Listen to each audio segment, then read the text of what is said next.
బావా టీ.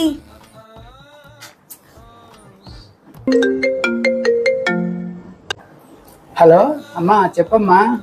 బాబు తలనొప్పి అన్నావు కదా, ఎలా ఉంది? పక్కనే ఉందమ్మా, టీ తాగుతుంది. ఎవరు? అమ్మరా, నీ గురించి అడుగుతుంది. చూసారా సార్ డబుల్ యాక్షన్. పప్పు బయటకు వెళ్తున్నావు, 500 చేంజ్ ఉందా? 500 చేంజా? క్యాష్ లేదు, ఫోన్ పే చేయనా? Okay okay.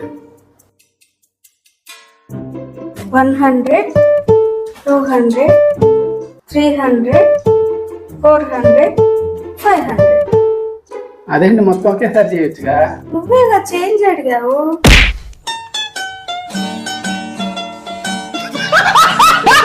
బావా నా మూడేం బాలేదు.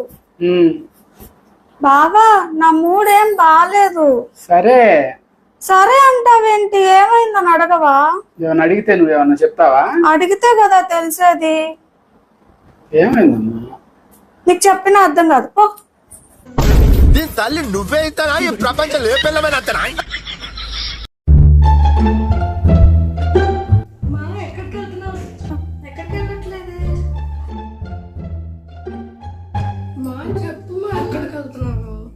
ఎక్కడికి వెళ్ళట్లే నిజంగానే. చెప్తావా లేదా ఎక్కడికి వెళ్తున్నావు? ఏహే, ఎన్నిసార్లు చెప్పాలి ఎక్కడికి వెళ్ళట్లేదని? ఇప్పుడు ఏమైంది అంటే డ్రెస్ వేసుకున్నావు కదా అని. డ్రెస్ వేసుకుంటే అంటే నువ్వు రోజు నైట్ వేసుకుంటావు కదా అని. ఏంటి?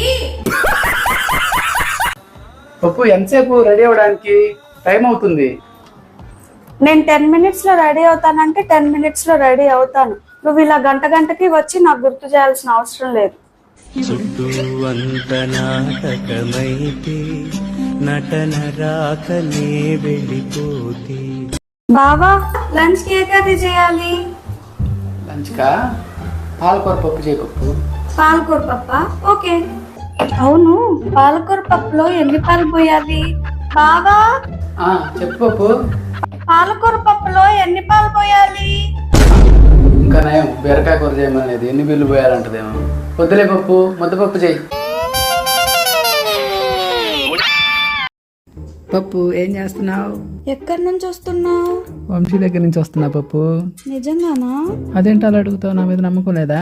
లేదు. తర్వాత కావాలంటే తర్వాత వంశీకి ఫోన్ చేసి అడుగుతు. కానీ అబ్బాయి డ్రెస్ చాలా బాగుంది. టాపిక్ చేంజ్ చేయాలని చూడకు. లేదు లేదు, ఈ డ్రెస్ చాలా బాగుంది. సెల్ఫీ తీసుకుందామా? స్వాతి ఎవరు? నాకు తెలుసు నీ సంగతి. ఇప్పుడు అబద్ధాలు కూడా చెప్తున్నావా? ఏహే, ఇది నీ ఫోను. సారీ బావా.